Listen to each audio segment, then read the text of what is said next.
adoption drive the market. So we have to think about, first of all, is what on earth is the market and what is adoption? So first of all, when we think, a lot of people still consider that market participation is adoption. And perhaps in some ways that's right, but that's certainly not how I see it. Let me give an analogy. If you imagine the cryptocurrency markets are sort of a little like the equities markets. Now, I think my lawyers will literally melt down at me saying that, but this is the reality of how people use them. They are largely speculative, much like the equities markets. You can buy in, you can sell out with fiat, much like the equities markets, and there's volatility like the equities markets. So, before I go on, I might just say, the usual disclaimer applies to this video.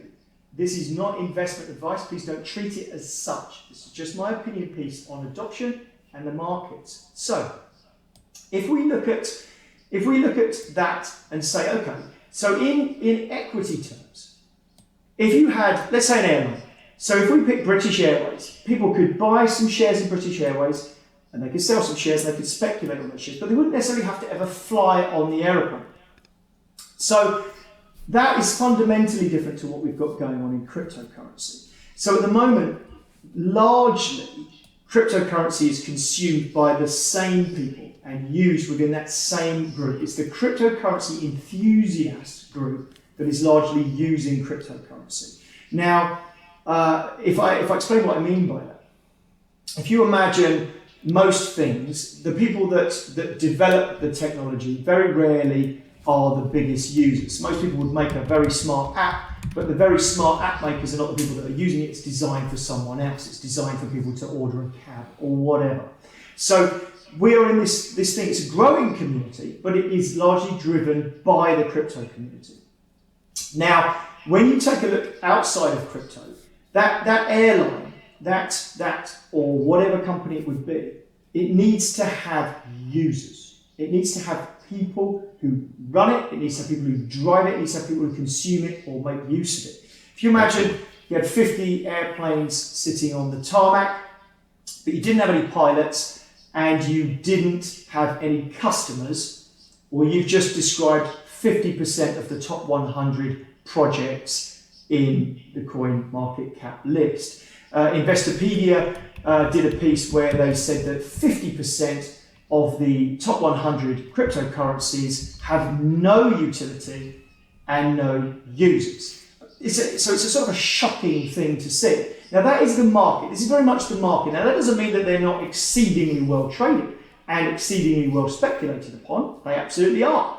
So, but there's this strange sort of dichotomy between the use of the product and its market. So this is where I see this differing between market and adoption. So what we've got is, if you take a look at, let's have a look at the market being speculative and adoption being someone making use of it. Now I use Bitcoin all the time because I'm right into this market, and Bitcoin has a fantastic piece of utility, which is it enables you to move value around the world quickly, easily, and seamlessly. Now, I've used banks to try and move money around the world. Some of the deals that we've done have needed fiat moved around the world, and it is a nightmare. It's really, really, really hard to move fiat from the UK, for instance, or through to African countries or Southeast Asian countries. It's very difficult to do it, and it takes a long time. It might take days and days to arrive. It's frustrating. And phone calls, why hasn't it arrived yet? Oh, we're still waiting. Bitcoin, it's in. It's really easy. It might take 40 minutes before the confirmations have come in and they consider it to be disposable, but they can see it immediately. It's on its way. Now, this is a fundamental change, and that's why crypto is going to take off. But it's the utility that gets it to be used. Now, there are tons and tons of projects out there that maybe they have some imaginary utility that could be used, but at what point does it become utility? It's if you invent something that doesn't get used, I'm not so sure that it's got a utility until somebody goes, it's useful. So From Electroneums' point of view, we knew we had to catch up with some of these projects that were out there that were way ahead of us in terms of time, which is why we had to pump out ETN to a large number of people to get adoption. 3.8 million registered users, 2.4 million app installs. Now that's come to an end actually, it's come to an end this weekend. Our ETN reward system has just been shut off because we're getting into the next phase, which is why I have this insight into market and adoption. So what's been really interesting is that Electroneum deals with largely the unbanked. We're trying to solve a problem which cryptocurrency is literally the most beautiful solution to. And the problem is that a huge volume of the world's people are either underbanked or unbanked. They don't have access to banking. And even if they did, that doesn't magically make them part of the global financial community. So let me explain what I mean by that. Often in these countries, you will find that banking costs money. It doesn't sort of free service. You don't have a free bank account. It's costing you money every month to own it. Now, if you are only earning $80 a month in whatever the local currency is, but if you're earning $80 a month, you don't want to part with any of that to pay the bank. And even if you did, what good would it do you? So this is the critical part. So if you had a bank account, and remember that that bank account might well give you access then into having perhaps an exchange account and being able to buy Bitcoin. But if you haven't got a bank account, you probably can't buy any other cryptocurrencies. So Electroneum came along because we thought, you know what? We see these people. We think that there's a solution. Cryptocurrency is the solution for this international transfer, because where the bank falls down as well is even if they have a bank account, if you had $3 and you found somebody who could do some work for you, really, really low cost, in Nigeria, in Indonesia, and you thought, brilliant, I want to send them $3. It's laughable. It's going to cost you $30 to send the $3 to Indonesia, and it's going to take days to get there. So you've got to build up this relationship and spend $33 to get $3 worth of work. Now, cryptocurrency gets rid of that. You've got almost free transfer. Coinbase, it's very tiny. Coinbase. It might be a fraction of a cent to transfer That's good news. that sort of amount of value. So you're not sending money, you're sending cryptocurrency. So the cryptocurrency at the other end has to have some value. Now with the Bitcoins of the world, the value is absolute. We know it because Bitcoin is very well established in having a value. It's volatile, but it has a value. So with Electroneum, we had to make sure we got value on the ground. And I promise I am getting to the point. But what we did is we tied up with mobile operators. 140 countries are covered, hundreds of mobile operators enabling us to allow top-up of airtime for ETN directly from our app.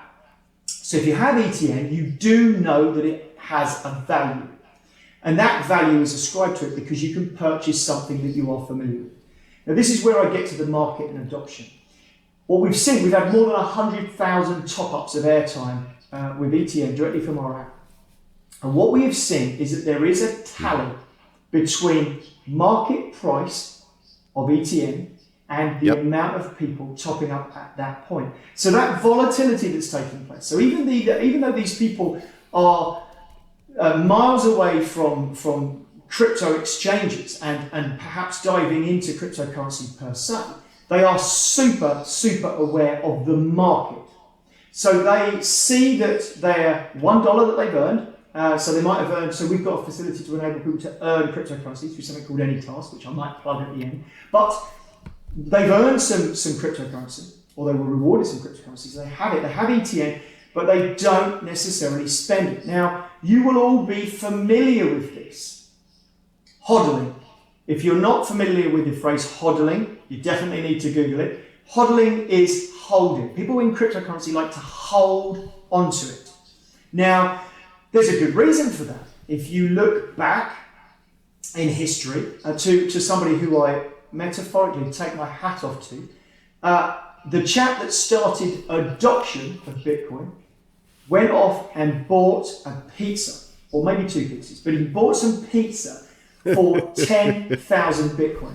And I salute him because he genuinely took something and turned it from conceptual into actual. He made it into a real thing with utility. So he swapped his value for something in the real world. Now, for those of you who followed that, the 10,000 Bitcoin is worth now, what, $100 million? So those pizzas cost $100 million in today's Bitcoin terms. And people are fairly familiar with this. So the phrase hodl came up, or hold. It was actually on Bitcoin Talk, which is a forum all of the people used to be on who were mining, probably still going strong. But somebody just said in a drunken rant, you must hold. And he didn't say hold, he typed it wrong and he said hodl. And then everybody started taking the mickey out of him a little bit, saying, what is hodl? How do I hodl? I want to hodl. And this has become part of cryptocurrency law, this concept of holding. Now, if you imagine that sort of goes against the grain of adoption. So that it might bring market participants, but are they adopting it to use? If everybody holds and nobody uses, then you haven't really got something that's going on. You've got the empty aircraft, you've got the no passengers, no pilots. People are just holding. Now, there's this sort of strange issue going on with regards to that. But the reason is because the people that are largely the cryptocurrency community at the moment are the wealthy global north, who have chosen to become market participants speculatively, mostly, not everybody, but a lot. And because of that, they are hoping for gain. And so they speculate and they hold. So that means that you have not got the traction in the adoption side as much as we would like to see. Now, if we take that and have a look at market participants and think, well, how do you make them use it? Well, they should be using it because they believe in it. But remember that what they've got a choice of is so many convenient ways to pay.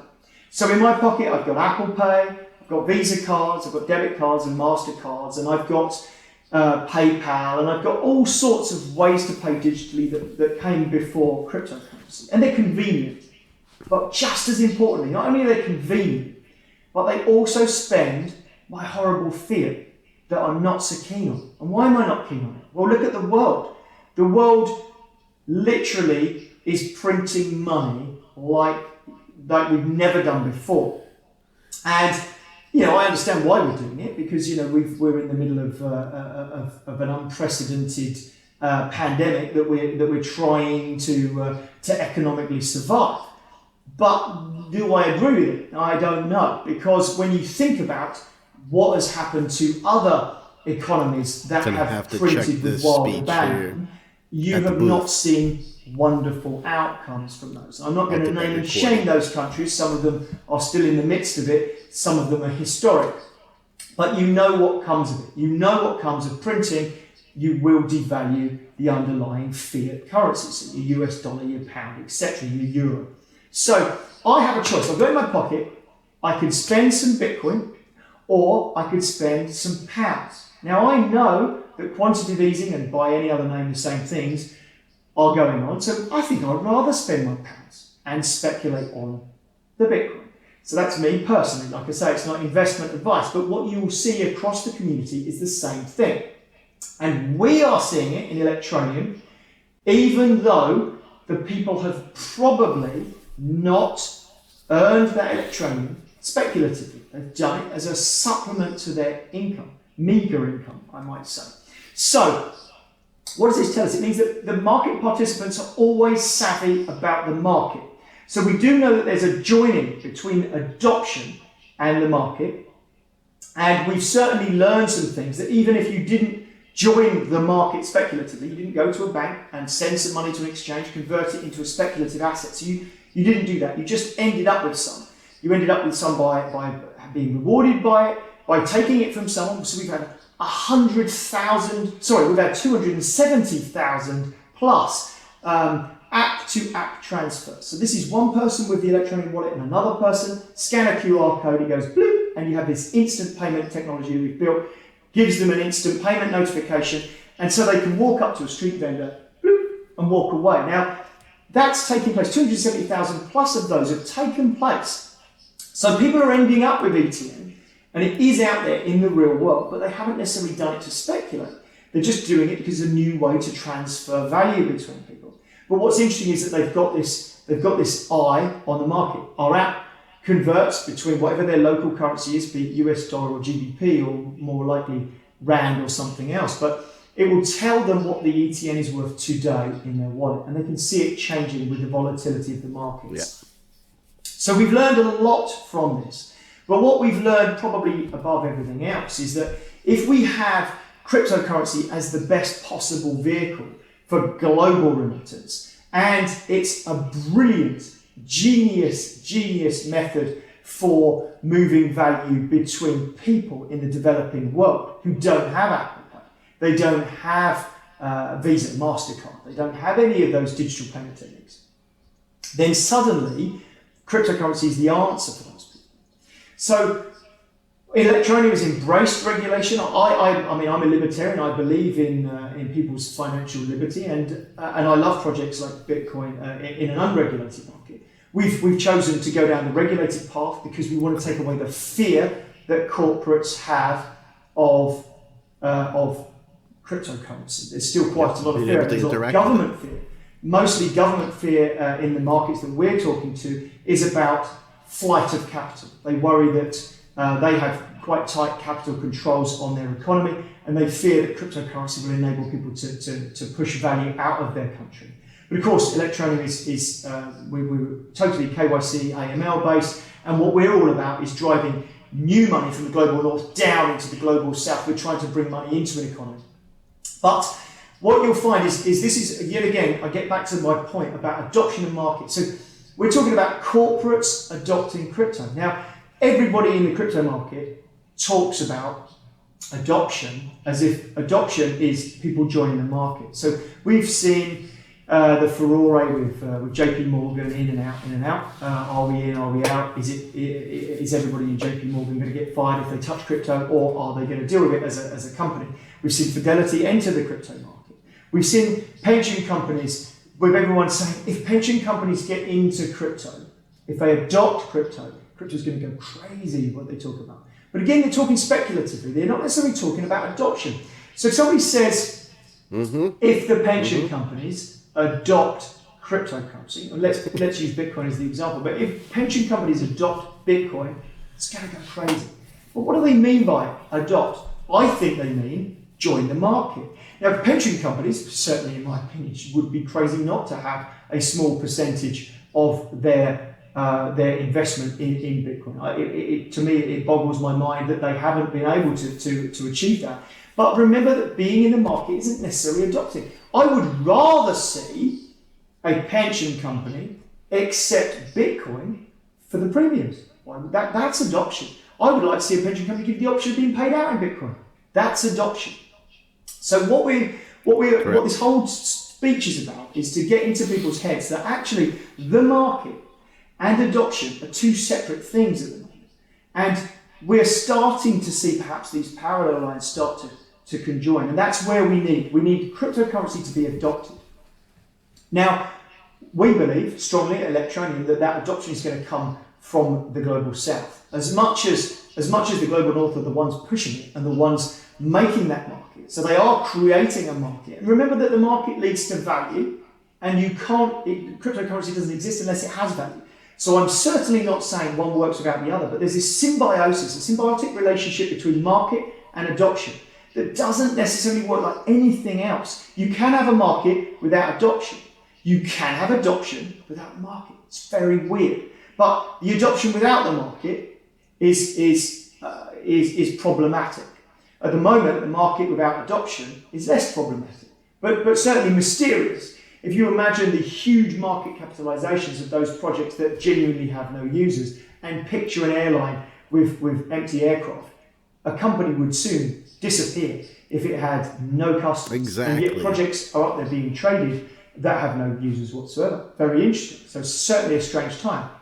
But the global south is where I believe that we're going to see mass adoption, which is the sort of phrase that gets used all the time in crypto. Loads of people say we're going to bring about mass adoption. It's a phrase that we've used ourselves. We are very much passionate about creating that. But we've been on a journey. We've been on a journey that has enabled us to learn an awful lot. Some people would say we have created mass adoption. We have 3.8 million registered users. I want to see 38 million registered users. We see 100,000 top-ups, which is a lot of top-ups in cryptocurrency. We see 270 plus thousand app-to-app transfers, but I want to see that as 2.7 million. I want to see a million top-ups. And we will see all those things as we move forwards. But it's interesting, is it not, that those people that can actually use something for a benefit are also seeing the speculative side. So both of these things are going to conjoin. We are going to get the market and adoption to join together. I don't think they've joined together yet. I think that they are still a bit disparate, but it's starting to happen. And what you will see is that the projects that are out there that have got real world utility and are genuinely driving value and are genuinely creating a benefit for someone, they are going to be the projects that last and stand the test of time. So decades, not 6 months or 18 months, but decades. They are going to be the brands that move forwards and really change the world. And we're still at the earliest stages of crypto, even though it might be 10 years old. We are at the earliest stages. I can remember looking at the mobile phone market in 1989 when I just thought this market is completely saturated. I had an opportunity to get involved in a project and I said, no, this market is saturated. It can't go any further. And how wrong I was back then. And it's what actually made me realise that mistake that I'd made, which was an investment opportunity that I had, made me realise don't underestimate the ability for things to change. And when I saw crypto come along, I thought this is the future, and it still is. We will see massive adoption of this technology. And at the moment, it is in the very embryonic stages. So whilst there are a lot of people saying, oh, Bitcoin, the bubble has burst. I mean, Lord, how many times have I heard that over the years? When I bought at $300 odd, I genuinely thought, oh, I think I bought at the top here. Everybody talks about the tulip mania of whatever it was, 1637, 1640, where there was this crazy speculation over tulip bulbs. And they went to the moon, as the crypto community was saying. Tulips to the moon. So what happened is eventually people realised that you could get more tulips and actually they became back to the same value that they always had. There was this crazy speculative rush on them. And then loads of people have told me this over the years, that Bitcoin is dead, that it's had its time and the bubble has burst, or the bubble is about to burst, it's constant. But then it finds a new wave and does grow out further, and we do get more market participation and we do get more adoption. Bitcoin's got good adoption. Please don't think that I'm saying Bitcoin hasn't got good adoption. It has. There's loads of projects that haven't, but Bitcoin genuinely does, so is Ethereum. So those projects that gain adoption are the ones to watch, in my opinion. And when we see that tulip mania, the bubbles, etc., and you think across the products that are in the market, I don't think some of them are even tulips. At least a tulip you could plant and have something at the end of it. I don't think a lot of the projects in the top 100 even have the tulip bulb. So there are some fairly dodgy projects out there, I think. But all in all, I think the conclusion that I will draw for does the market drive adoption or does adoption drive the market is that neither of those drive each other, but the market certainly exists and creates participation. So it is a light amount of adoption, but it takes a long time. We've seen where Bitcoin hasn't got a driving force, it just exists as a wonderful, unregulated freedom product. And I love Bitcoin, so please don't ever think that this is a negative thing about it. It so isn't. But it takes time for it to be embraced and adopted because there's nobody out there making it happen. And because it's unregulated, it's something that the governments of the world and corporates of the world have got to get used to, which they will. So the market hasn't created mass adoption. And that's, in my opinion, all because everybody is up here in the wealth area already. Once this goes out and it becomes really embraceable in the global south where people can really embrace it, then you will see massive adoption. And then, ironically, I think that the adoption will drive the market. So at the moment, I think we probably have started with market driving a little adoption. And now what we're going to do is we're going to see that spin right round on its head, and we're going to see massive adoption drive the markets. So I don't have a straight answer. I've got a topsy-turvy answer, but I did have an awful lot of insight that I wanted to share with you about this market and adoption thing. So I hope it's been of interest to you. Certainly, before I leave, I should just say, for cryptocurrency enthusiasts, of which there are hundreds of people watching this, I would think. So please take the time to go and have a look at anytask.com. It's the product that we've built that's powered by ETN. And the people that are on there that have listed tasks, there are more than 3,000 tasks listed on that platform. The products that are listed, the services that are listed, are digital tasks like logo design, banner design, animated explainer videos, video editing, sound production, just so many digital tasks, data mining. If you go on there, you can buy with your Visa card and MasterCard. Up in the global north where all this wealth is, you've got all that horrible fiat money you might as well be getting rid of. So go on to AnyTask, and please, you're completely safe, by the way. You've got complete guarantee. It's got an escrow system, so the person will do the work for you, and you will be pleased. Otherwise, you'll get your fiat money back. So please go to anytask.com, take a look, and get involved, because you are then directly involved with creating true cryptocurrency adoption. Because the people that earn that ETN at the other end, because it's powered by ETN, remember that we can remit that $3 round to Indonesia really easily in ETN. It's not $3, it's $3 of value. And when they've got that $3 of value, they can top up their phone, they can top up their friend's phone, their family's phone, they can turn it back into their local value, whatever their fiat currency is, or favors, or work, or something else. So we've created this ecosystem. Please get involved in it. Go and have a look at Electroneum by all means, but please get involved in AnyTask and buy something. Honestly, you won't believe what you can buy on there. Some of the things are so ridiculously cheap.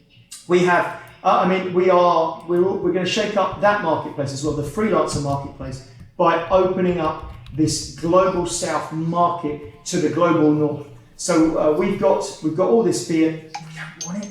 Go and have a look. Go to anytask.com and buy some tasks from some of the poorest people in the world that have incredible skill.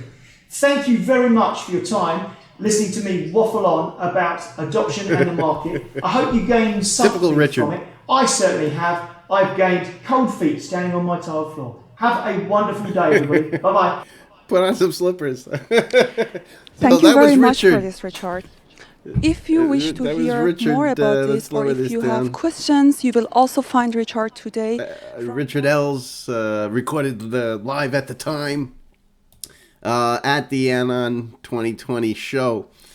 So just to review, basically he's talking about, it doesn't help anybody if you got a coin and all this stuff and nobody's using it. You've got to be able to have both. He was using the airplane example.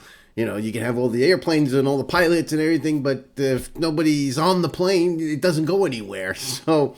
and he was trying to apply that information to how Electroneum works and the way that it's used quite often. Now, the show has been pretty exciting. There's a lot of different stuff. It's pretty cool to see everything live and how they're doing the broadcasting on the stage. Obviously, they have a mixing system, and it's a pretty cool setup. The way they have it. I'm going to actually probably move myself, or maybe over to this side, or maybe a little bit further over, so I don't get in the way of everybody here. I'm obviously not going to be covering everybody at the show, and only select items and events at the show here. Obviously, Richard's going to be at the booth. So the nice thing about this setup here is that you can you have the reception area, the stage. You can see the different sessions and jump into those. You have networking capabilities where you can connect with somebody randomly, and then you have the expo floor booth, so you can run over to different parts and see the Electroneum digital programmable euro, as I call it, will at some point of time come. There are three big variants. We can lower that down there. You got Richard here now trying to fill a 30-minute slot, a bit waffy. I'm not an expert speech maker, but I'm afraid I enjoyed it anyway. Yeah, it was awesome. Therefore, it will take probably 5, 6, or maybe 7 years until we are live here with the ECB-initiated CBDC. Alternatively, you could run the euro by a private organization with all licenses required on top of existing change. This could be ran on top of Ontology, it could be ran on top of the Ethereum network and so on. So plugging a token. So that was pretty good. All right, so I just sent Richard a little text message there, and I'm going to obviously check out some of the other stuff. Now I'm going to be recording these into bits so that I can edit everything together. But this particular event here was the Richard's video showing or talking about adoption driving the market or markets driving adoption. In this particular video, he obviously did not touch upon phase 2. That's going to be handled on the booth itself. And he's going to have a speech tomorrow regarding what's in phase 2 and all the little details. So we'll go from there. It's been Digitspin Crypto, live from the ANON 2020 conference, recorded. Stay tuned for more videos.